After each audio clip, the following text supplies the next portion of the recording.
Okay, so we all heard the news today. Head coach Sean McDermott has been fired after another disappointing playoff loss to Denver Broncos. A little bit of a heartbreaker. Did have some opportunities to win that game. But to hear this news today, personally, I got to say I was shocked. I did not expect for the Buffalo Bills to fire Sean McDermott.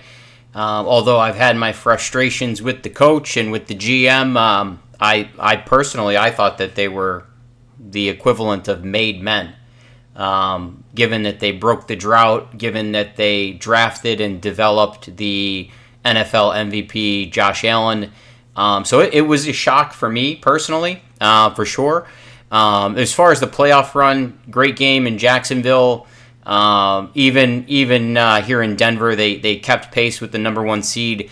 My take on the Denver game, I was personally disappointed that Josh Allen had given them a 4-point lead with 4 minutes left in the game, and the defense could not hold the Broncos. 4 minutes left in the game. They knew that the Broncos had to go 4 downs. All the way down, try to get a touchdown, and they couldn't stop them. So a little bit of disappointment in the defense, not being able to hold it together. Josh Allen's able to rally the team with a minute left in the game, go on a field goal, game-tying drive to force overtime.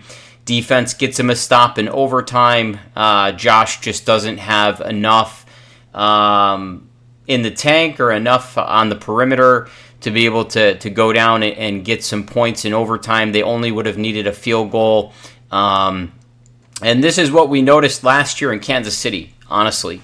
You know, when push comes to shove, when the chips are down, when the stakes are the highest, he doesn't have anyone to go to. He doesn't have anyone that can consistently beat man coverage. And so, you know, they fizzle out in overtime. They're not able to get a field goal to get onto the AFC Championship game. As a result, head coach Sean McDermott is fired from the Buffalo Bills. My take on the firing, honestly, I think the Buffalo Bills are a first-class organization. You know, Sean McDermott, he did a great job with the Buffalo Bills.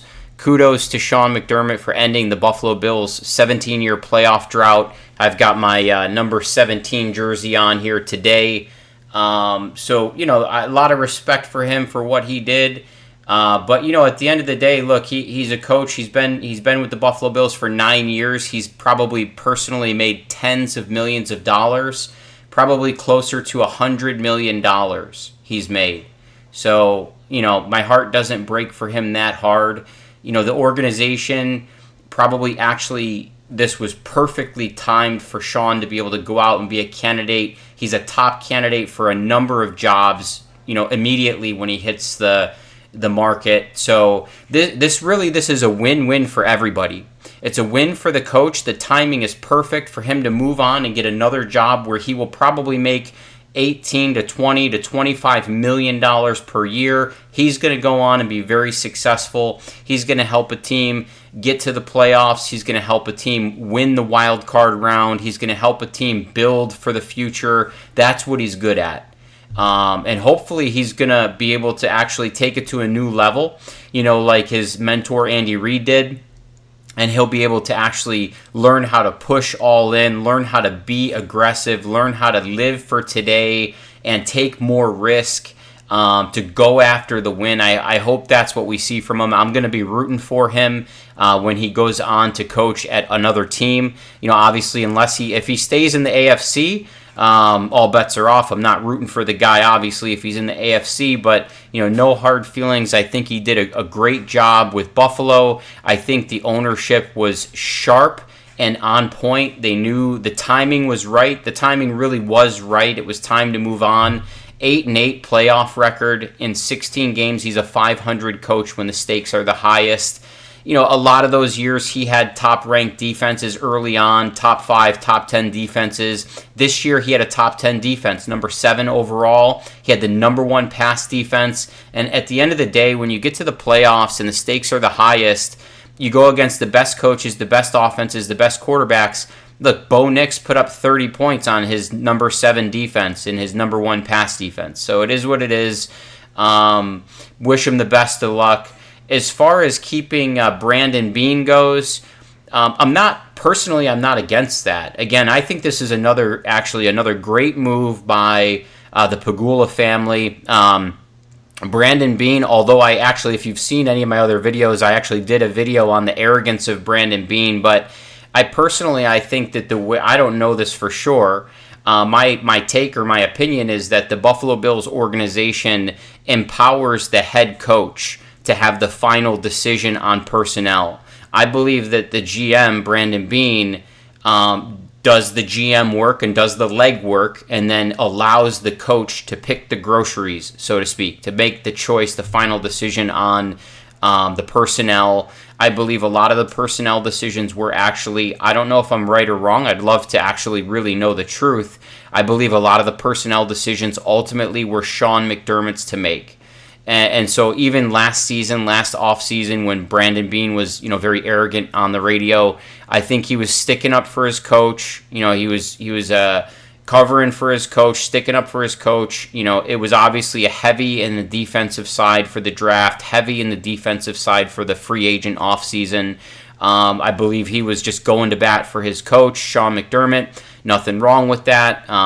It is what it is. But at the end of the day, I really believe that the personnel decisions, ultimately, the coach was going to get what the coach felt the coach needed. And that way there are no excuses. If you don't get the job done, it's like, hey, look, we gave you final decision on personnel. We gave you final say in a lot of areas. We tried to give you everything that you could ask for and everything that you could need, and the job didn't get done. I really believe that was the philosophy. I really believe that is actually a first-class philosophy. Terry Pegula is an excellent owner in that regard, and I don't know that that's right or wrong. It's my take on it. And so I can see why they would keep Brandon Beane. I can see why they would even promote him into a president or a president of operations or president of football operations type of a role, because maybe he's actually going to hire a coach, and that coach is going to hire their GM, so to say, and that GM is going to report to Brandon Beane, and everything's still going to report up to Pegula, Mr. Pegula, just the way it has in the past.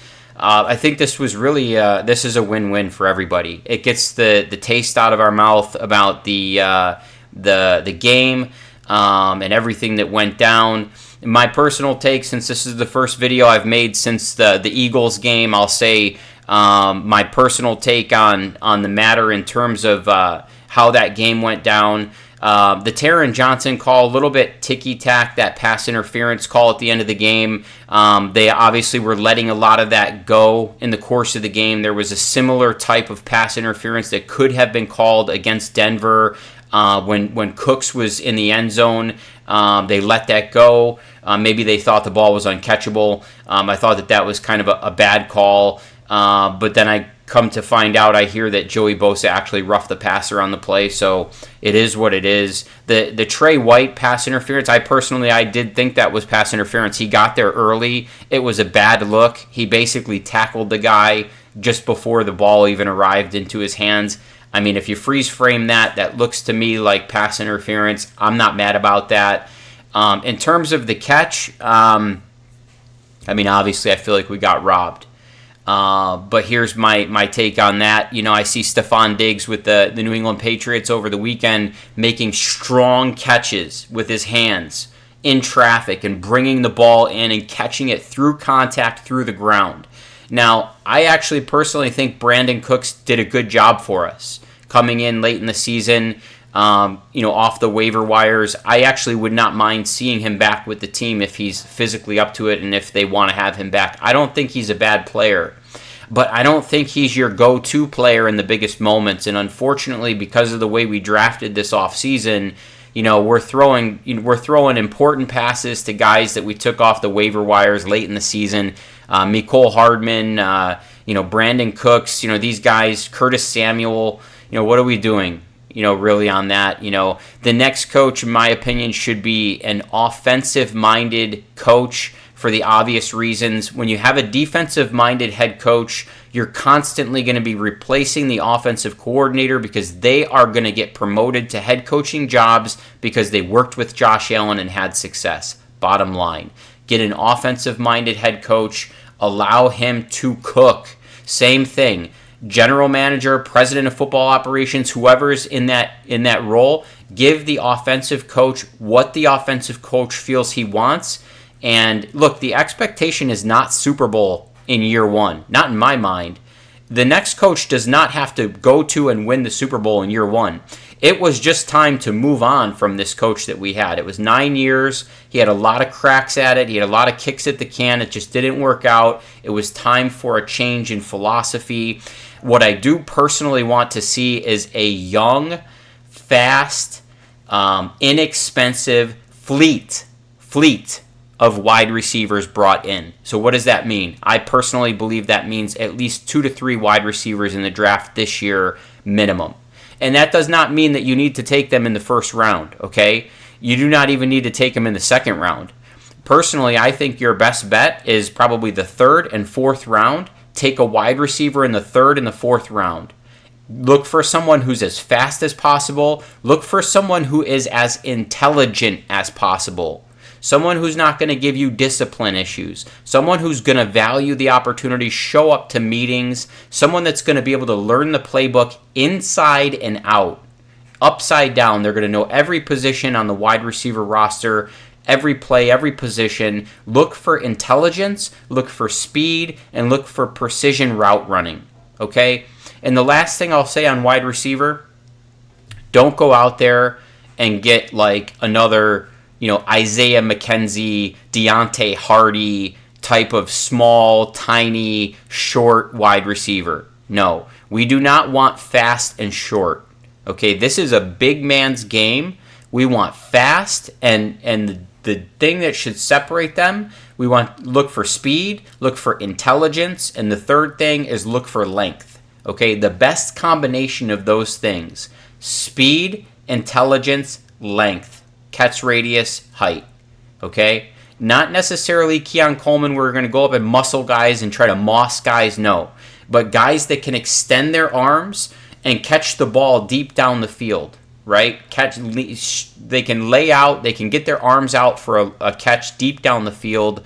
Those are the type of receivers we want to look for. But the receiver position, you want to keep that young and inexpensive and fast. The best way to do that is the draft. You draft a wide receiver, you have them for 4 years under contract. They're inexpensive. They should be working very, very hard for their second contract, which is where they're going to really make their money in the NFL.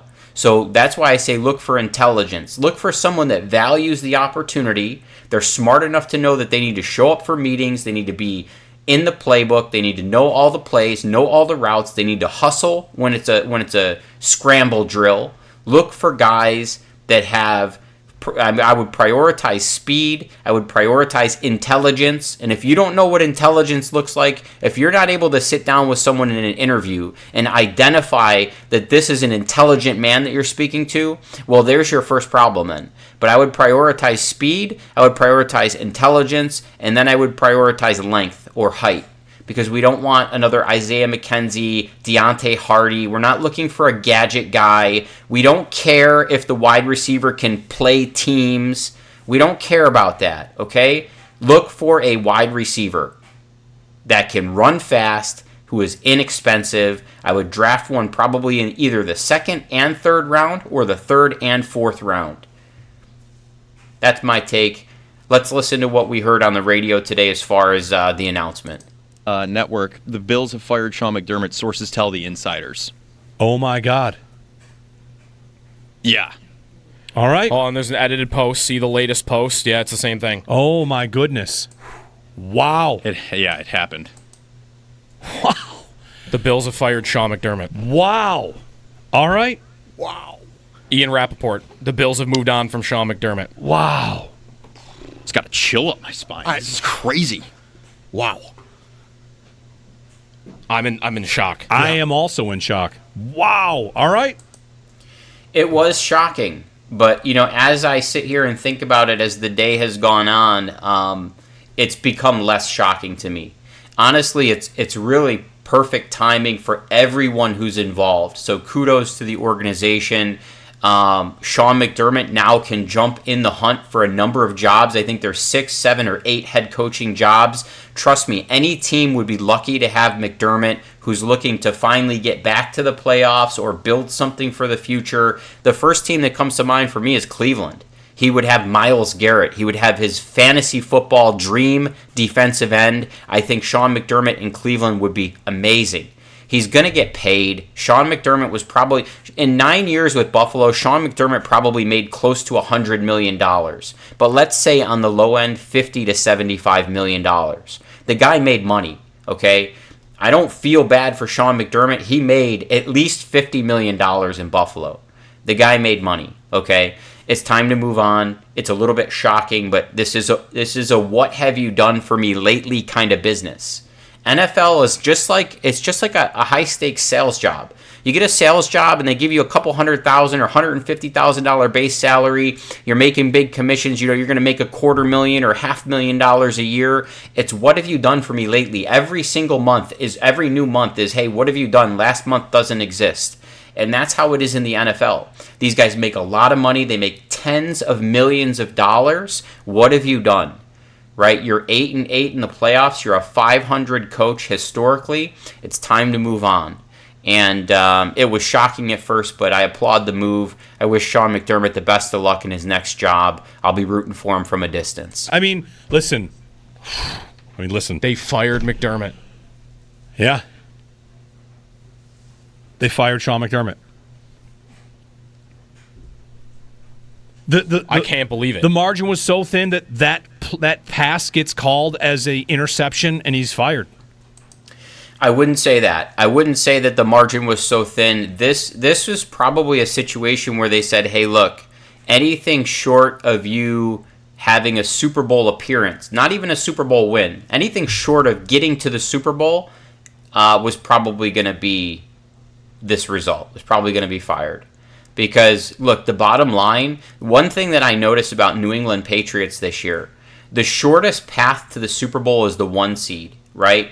Every year that Kansas City was going to the Super Bowl, they were the 1 seed.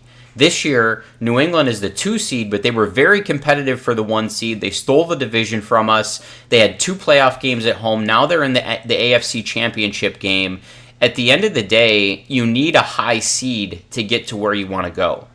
And New England snuck up on us this year, but I am not fooling myself. They are probably going to make big investments in their offense and their young quarterback this year. They are going to probably draft young, fast wide receivers in the first, second round of the draft. They are going to look to get free agents. They are going to look to compete for the 1 seed next year. And we didn't have that mentality. Okay, Sean McDermott was too casual. And I hate to say that as if like it's an I told you so moment, but he was too casual. Okay, making the playoffs or winning the division, that's not enough. Doing a lot of winning around here, that's not enough. Not getting run out of the gym, you have to have a mentality that you are going after the 1 seed. The reason the 1 seed is so important is because you get a bye week, first of all, so you don't get as injured and banged up, right? You know, everybody's talking about injuries. Wouldn't it be nice to have maybe not only a bye week to start the playoffs, but then week 18 in the regular season or week 17, the last week of the season is still meaningless and still it's another bye week. You have 2 weeks to start to rest your guys and get them good.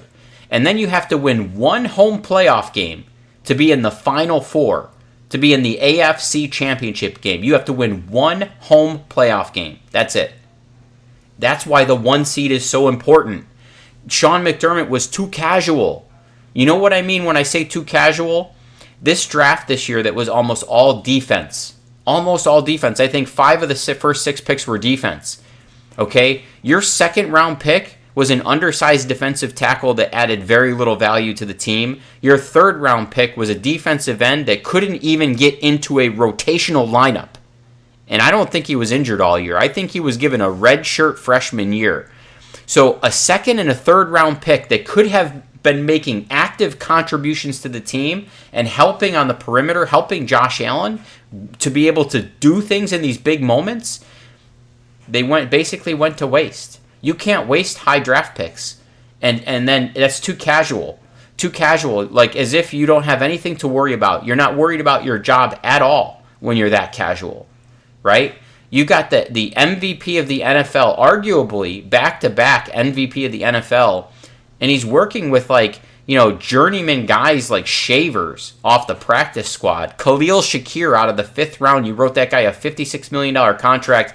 I like Khalil Shakir. I don't mind the contract. What I mind is that you don't know how to use the guy except for throwing him a bubble screen. I don't see Khalil Shakir doing any slants or doing any in routes, any digs. I don't see him doing any comeback routes. I don't ever see Khalil Shakir down the seam doing a 9 route, going deep. I don't see any of that. And so you got this guy working with basically nobody. Your go-to number one guy really is Dalton Kincaid, and honestly, he's unreliable. I mean, it's Brandon Beane's favorite expression is the best ability is availability, and Dalton Kincaid is not available to us this year or last year. 2 years in a row, he's been banged up and injured all the time. So, he's not it. He's not the dude. And, we all know who Keon Coleman is. Discipline problems, doesn't show up for meetings. He's probably wearing a big diamond necklace and he's down at the local strip club all night and he's drunk and he's hungover and he can't get to the meeting. And that's the bottom line. And this gets to intelligence. When you draft a receiver, look for intelligence. Someone who understands the magnitude of the opportunity. Someone whose goal in life is not a big diamond chain and show me to the local strip club. Get somebody who actually understands the opportunity, who wants to build a career and make millions and tens of millions of dollars and is going to be all in for that. A Puka Nacua was a 5th round pick. That's a guy that's all in, right? You just got to get the right guy. Prioritize speed, prioritize intelligence.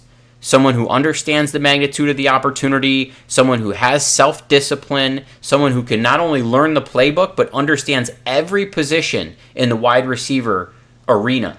So you can move them around the field. That is a dynamic wide receiver who's intelligent enough to not only know the entire playbook, but you can move him around the field like a chess piece and mismatch him on different players. He can run out of the slot. He can run out of the boundary, the X receiver. He can run out of the number 2, the Y position on the other boundary, right? Someone that you can move everywhere like a chess piece. Intelligence, speed, intelligence, and then look for length. Do not go after Isaiah McKenzie or Deontay Hardy. We do not need short and fast. Not a gadget guy that's going to run wide receiver reverses. No. Please no. A guy with some length that can catch the ball. He doesn't have to Randy Moss everybody, but a catch radius is what I'm talking about. A guy with catch radius. That's incredible to me. What? Yeah. Really? Whoa. Really? Hey, I mean, it's shocking. Pelissero, It was shocking.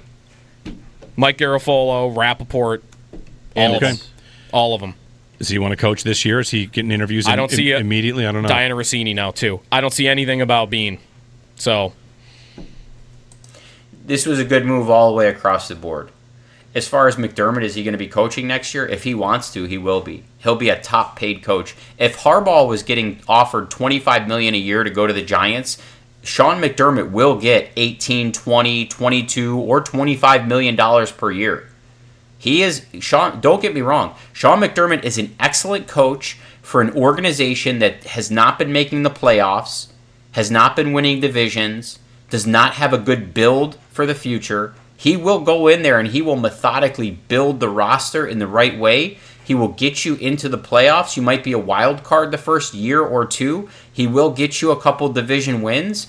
The only thing is he going to learn how to push all in, how to get aggressive, how to not do the cowardly punts in games where you're losing. He plays uptight. He coaches uptight. He needs to loosen up a little bit. He needs to go for it.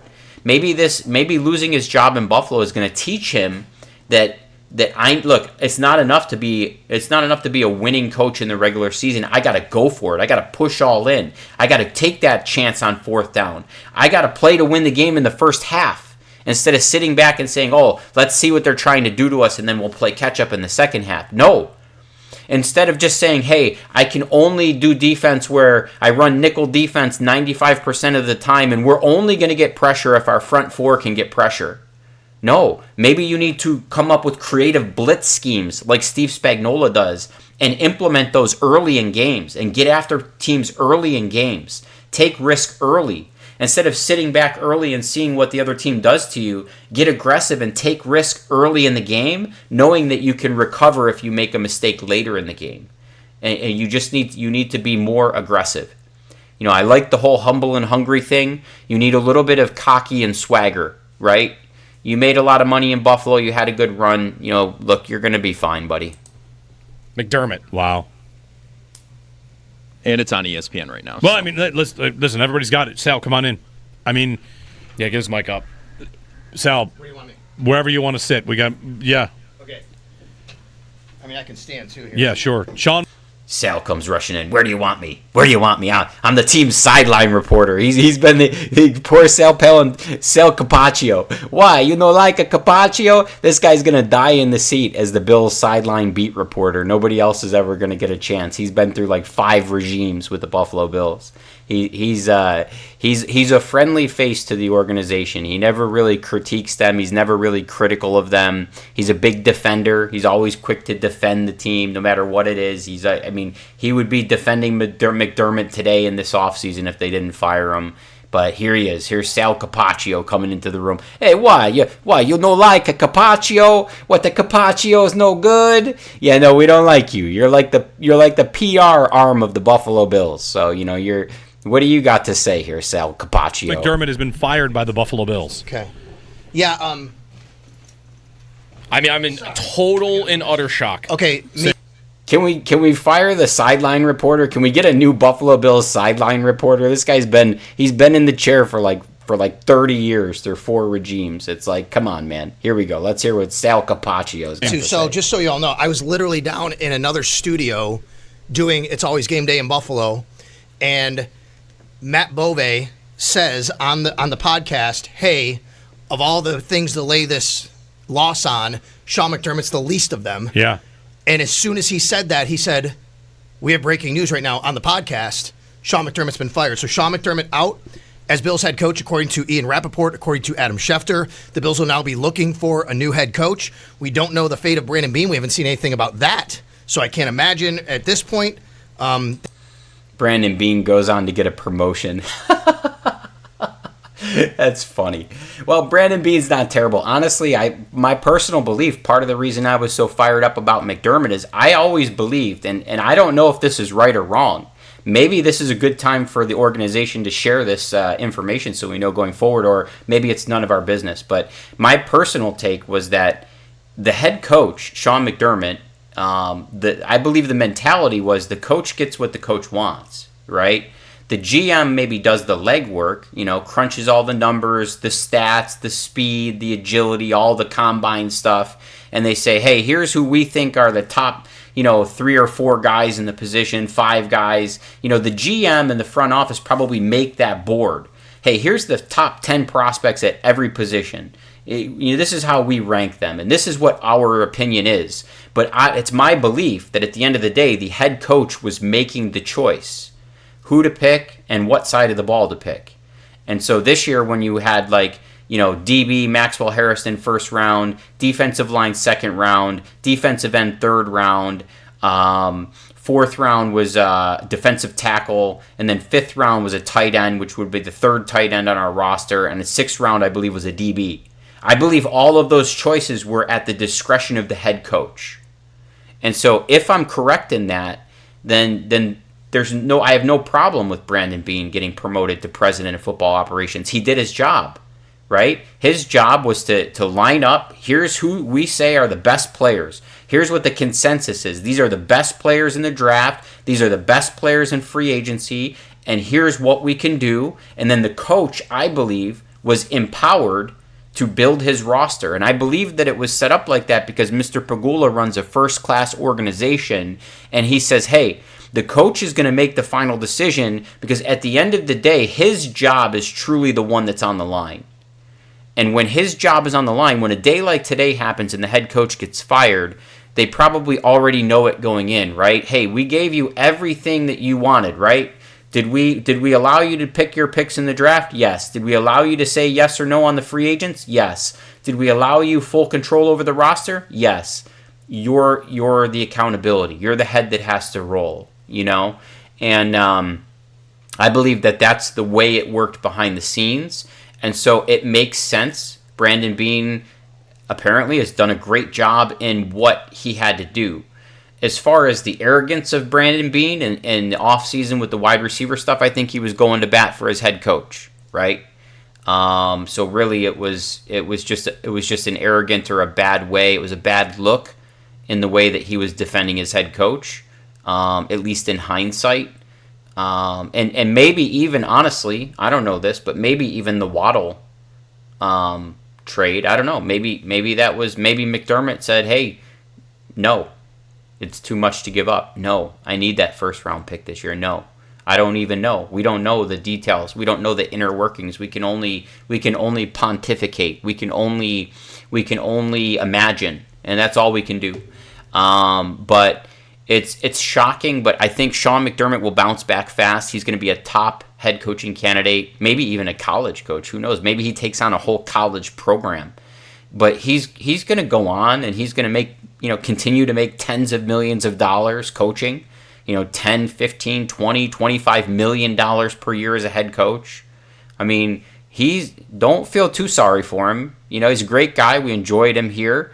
The relationship ran its course, but the guy, he made more than $50 million as coach of the Buffalo Bills, probably closer to 75 or 100 million. So it's time for results, and the results weren't there. So on to the next one. That is, yeah. So I'm getting texts, just people Schefter, trying everyone. to confirm, but yeah, absolutely, this is. It's every insider: Rossini, Yes. Schefter, Rappaport, Mike Garofalo, Tom Pelissero, all of them. They're all saying 9 it. seasons in Buffalo. Sean McDermott, and listen. So this is basically, look, this is the shock. They're still shocked about everything. Let's see if anything, later in this conversation gets good. I mean, it seems like they're still just the shock of it all. It was shocking this morning, no doubt about it. I mean, as frustrated as I was with the situation with Sean McDermott, with the team, everything that was going on, me personally, I didn't think they would fire him this offseason. I personally was frustrated. I think the frustration was a sense of entitlement, because I really thought that Sean McDermott and Brandon Beane were made men. I really did. I mean, look, we had a 17-year playoff drought. Sean McDermott broke that drought in his first season. He should have got Coach of the Year, and he was robbed. The second season, he doesn't make the playoffs, but he wins 5 AFC East titles here. Brandon Beane and Sean McDermott drafted and developed Josh Allen. The first 2 years with Josh Allen, nobody thought, in the national media, nobody thought he was good. They drafted and developed Josh Allen to be the NFL MVP. Arguably, he could have been the MVP last year when Lamar Jackson got it too. He could be a 2-time MVP. He might win it this year still. Who knows? But bottom line, I mean, Josh Allen is, I got my Josh Allen jersey on. He's the best player at the most important position, and they drafted and developed him. So all the frustration that the fans had with Sean McDermott and with Brandon Beane, I think really it boils down to a feeling that they were going to be made men. And so they were, we're 9 years in with them. We were just thinking, oh man, they're just going to, the next 5 to 6 years, they're going to just keep doing the same thing. And Josh Allen's not going to win a Super Bowl. Late in his career, he's either not going to want to re-sign with us for those legacy years, or he's going to just be still chasing his first chip, his first title, which is a joke. Honestly, he is unreal, and he plays his best ball in the playoffs. So it was time to part ways. It was time to move on, and it is what it is. Man, does Beane run one more draft and then he's out? That's okay. And by the way, this is very similar to my take on Kevin Adams and the Sabres firing their GM. Look, at the end of the day, no risk it, no biscuit, right? Bruce Arians, no risk it, no biscuit. The only time the Bills kind of pushed all in and really took a chance to push the team over the edge was Von Miller. And it started to work out, and Von Miller got injured, and that's not Brandon Beane's fault, and that's not Sean McDermott's fault. But the only time they took a big push all in was with a defensive player. And we all knew they were going to chase defensive end until they were fired. They were going to chase defensive end until they're fired. Look, they only think there's one way to play defense, which is essentially is a nickel defense with 4 down linemen. And those 4 down linemen are responsible to not only stop the run, but they have to pressure the quarterback.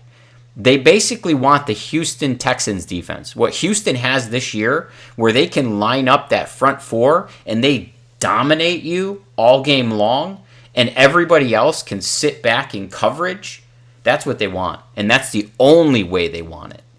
And so they were going to keep chasing that. That was their fantasy football. That was their addiction, right? And the fans, we wish that their addiction would have been surrounding the best player at the most important position in football with elite talent to go to war with, right? Because there was a number of times where the Bills got into the postseason with Sean McDermott early on where he had a top 10, a top 5 defense in the league. This year, Sean McDermott had the 7th overall defense in the NFL, and if you look at the total yardage, it was only about 300 yards less than the Texans. In terms of they only gave up about 300 yards more than the Texans. They had the number 1 pass defense. And so you get to the playoffs and you see, what good is a defense? When you get to the divisional round of the conference, when you get to the AFC Championship game, and when you get to the Super Bowl, what good is a top 10 defense and a number 1 pass defense? You let the Denver Broncos hang 33 points on you and took 2 disgusting pass interference calls late in the game. Your pass defense broke down. It breaks down against the best. You have to be able to punch and counterpunch against the best. What does that mean? You have to be able to score, and you have to be able to counterpunch and score in response, right? When Denver goes down, Josh Allen comes off the field with 4 minutes left in the game, right? The Bills have a 4-point lead. The defense can't stop Denver. That's the game right there. They could have won it without even going to overtime, and none of these calls matter, right? Josh Allen gave them a 4-point lead with 4 minutes left in the game. That means that Denver had to score a touchdown or they would lose the game. And they had to go all 4 downs to get it. And they went down and they scored a touchdown. The defense couldn't stop them in the biggest moment. It is what it is. Your top 10 defense and your number 1 overall pass defense could not stop them in the biggest moment. They score a touchdown. Josh Allen comes out, gets another field goal for you. We go to overtime. Defense actually stands up and gets the ball back for you in overtime. And then Josh just they don't have enough in the tank to get it done. The Denver team punts us deep into our own end. We can't dig out of the hole. It's those are the breaks. It's a tough deal. But if the McDermott regime had the same passion and the same desire to go after elite wide receivers like they had going after defensive linemen, how many defensive ends they wanted to get, how many, Boogie Basham was a bust. Jason Elam in the secondary first-round pick was a bust. This year, the second-round pick, for all intents and purposes, contributed almost nothing to the team. The third-round pick actually contributed nothing to the team, defensive picks. What would a second and third-round offensive weapon have looked like for us? Maybe we put up 45 to 50 points on Denver. Who knows? Maybe there's not so much pressure on Keon Coleman if you go out and you use a second-round pick and a third-round pick on a fleet of young receivers, right? And I'm going to say that's my go-to. That's what they should be looking for, a fleet of young, fast, intelligent wide receivers. Second round, third round, fourth round. I would not be opposed to 3 new receivers in the locker room next year. You don't have to go out and trade for the number 1 receiver in the league, but you should be aiming at a fleet of young, inexpensive, fast, intelligent wide receivers. Stability here. So this is a good question. I want to go back to 2017, okay? 2017. Brandon Beane is staying. Ian Rappaport reports Brandon Beane is staying. So there you go. Well, staying for now, though? Again, staying that's for now, right? Retained. Retained, I'm seeing, too, is in 2017, the Bills let Doug Whaley and his staff run the draft because You can't let all the intel of the draft walk out the door in January. Look, they're going to talk about Brandon Beane. We've already gone over this. Brandon Beane most likely was doing the legwork, and the head coach was getting the final say on the actual talent. So it is what it is. There's no reason to fire Brandon Beane. It was a shocking day. It was an interesting day. If you got any value out of this podcast, give it a like, subscribe, keep an eye out for future videos. It's going to be an interesting offseason, and let's go Buffalo Bills.